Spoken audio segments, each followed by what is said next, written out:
அனைவருக்கும் வணக்கம். நம்முடைய சேனலை சப்ஸ்கிரைப் பண்ண எல்லாருக்குமே ரொம்ப ரொம்ப நன்றிங்க. இன்றைக்கி மதுரை தங்கமிட்டு சமையலில் என்ன பார்க்க போகிறோம்னா, சூப்பரான டேஸ்டியான இந்த கடலைப்பருப்பை வச்சு ஒரு சுழியந்தாங்க பண்ண போகிறோம். தீபாவளி பலகாரங்க. வாங்க வீடியோக்குள்ளே போகலாம். கடலைப்பருப்பு பாருங்கள். இந்த டம்ளரில் 1.5 டம்ளர் அளவு கடலைப்பருப்பு எடுத்துகிட்டு நல்லா அலசிட்டு 2 மணி நேரம் நல்லா ஊற வச்சு எடுத்துக்கிட்டேங்க. மேல் மாவுக்கு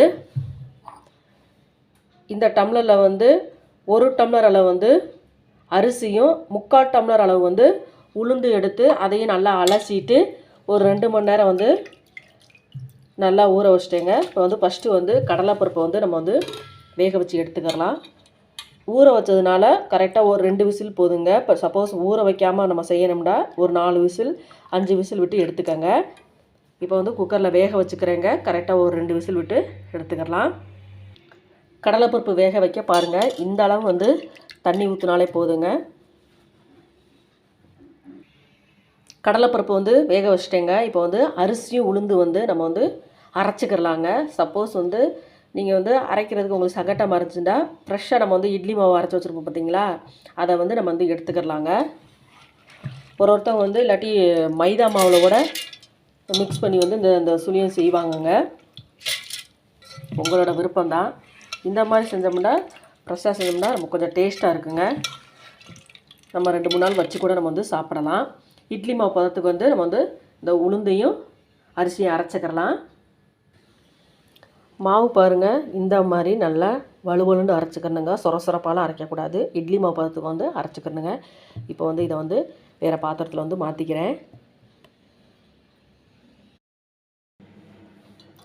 கடலைப்பருப்பு பாருங்கள், நல்லா 2 விசிலே நல்லா வெந்துருச்சு பாருங்கள். இப்போ இதை நல்லா தண்ணி இருத்துட்டு மசிச்சு விட்டுக்கிறேங்க. இல்லாட்டி சப்போஸ் மசிக்க இது பண்ணுறவங்க மிக்ஸி சாரிலோட ஒரு சுற்றுவோட சுற்றி எடுத்துக்கோங்க. பாருங்கள், மசிச்ச கடலைப்பருப்பை ஒரு கடாயில் சேர்த்துக்கிட்டேங்க. இப்போ இதில் 1 ஸ்பூன் அளவு நெய் சேர்த்துக்கிறேங்க.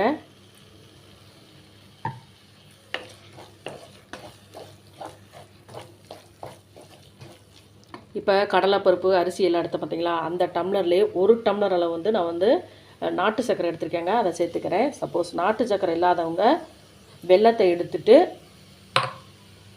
நல்லா இடிச்சிட்டு பாகுவோடு சேர்த்துக்கிறலாங்க.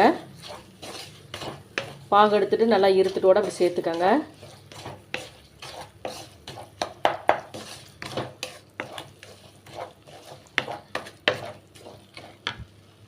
இனிப்பு பேலன்ஸ் பண்ணுறதுக்காக கொஞ்சமாக ஒரு சிட்டி அளவு உப்பு சேர்த்துக்கிறேங்க.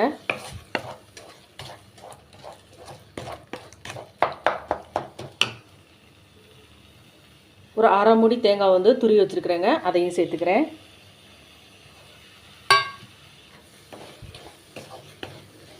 நல்லா பூர்ண பிடிக்கிற பதத்துக்கு நல்லா ஒன்று திரண்டு வந்துடுங்க. நல்லா கெட்டியாக வந்துடும். அது வரைக்கும் நம்ம கிண்டிக்கிட்டே இருக்கணுங்க. பாருங்கள், எல்லாமே நல்லா ஒன்று திரண்டு வந்துருச்சு பாருங்கள். பூர்ண பிடிக்கிற அளவுக்கு நல்லா ஒன்று திரண்டு வந்துருச்சுங்க. இப்போ ஸ்டவ் ஆஃப் பண்ணிக்கிறேன். ஆறுன பின்னாடி நம்ம உருண்டை பிடிச்சி வச்சுக்கலாங்க. பாருங்கள், உருண்டை பிடிச்சிட்டேங்க. இந்த மாவில் கொஞ்சமாக உப்பு போட்டு கரைச்சி வச்சுருந்தேங்க. இப்போ ஒவ்வொரு உருண்டையாக போட்டுட்டு எண்ணெய் பாருங்கள் ஆல்ரெடி காய வச்சிட்டேங்க.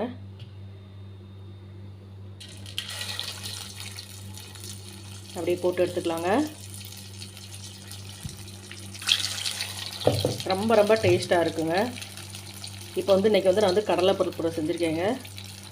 சப்போஸ் கடலைப்பருப்பு பிடிக்காதவங்க பச்சை பாசிப்பயிரோடு செய்யலாங்க. இந்த சுழியம் ரொம்ப ரொம்ப டேஸ்ட்டாக இருக்கும். ட்ரை பண்ணி பாருங்கள். தீபாவளி பலகாரம் இன்றைக்கி நம்ம பருப்பு சுழியம் தாங்க. ரொம்ப ரொம்ப டேஸ்ட்டாக இருக்கும். ட்ரை பண்ணி பாருங்கள்.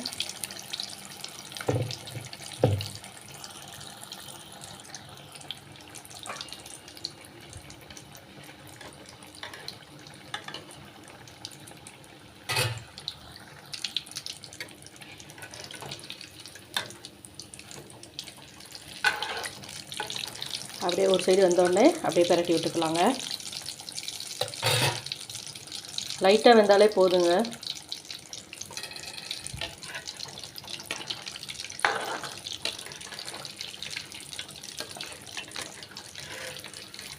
பாருங்கள், சூப்பரான பருப்பு சுழியை ரெடி ஆகிடுச்சு பாருங்கள். நல்லா எண்ணெய் வந்து வடிகட்டிட்டு ஒரு பாத்திரத்தில் மாற்றிக்கலாம்.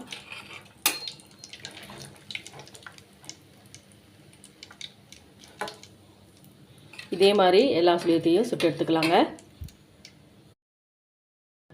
பாருங்கள், பருப்பு சுழியை வந்து ரெடி ஆகிடுச்சு பாருங்கள். இதே மாதிரி தீபாவளிக்கு வந்து செஞ்சு பாருங்கள். மிச்ச மாவு இருந்துச்சுன்னா, அரிசி மாவு இருந்துச்சுன்னா அதை வந்து நம்ம வந்து தோசை ஊற்றி கூட சாப்பிட்லாங்க. ரொம்ப டேஸ்ட்டாக இருக்கும். இதே மாதிரி தீபாவளிக்கு வந்து பலகாரம் செஞ்சு சாப்பிடுங்க. பருப்பு சுழியம் ரொம்ப ரொம்ப டேஸ்ட்டாக இருக்குங்க. நான் உடப்பிச்சு காமிக்கிறேன் பாருங்கள். ரொம்பவும் டேஸ்டியான கடலைப்பருப்பு சுழியை வந்து ரெடி ஆகிடுச்சு பாருங்கள். இதே மாதிரி நீங்களும் ட்ரை பண்ணி பாருங்கள். ப்ளீஸ் நம்ம சேனலை பார்க்குறவங்க நம்ம சேனலுக்கு ஆதரவு கொடுங்க. லைக் பண்ணுங்கள், ஷேர் பண்ணுங்கள், கமெண்ட் பண்ணுங்கள், சப்ஸ்கிரைப் பண்ணுங்கள். மறக்காமல் பெல் பட்டனை கிளிக் பண்ணுங்கள். நன்றி, வணக்கம்.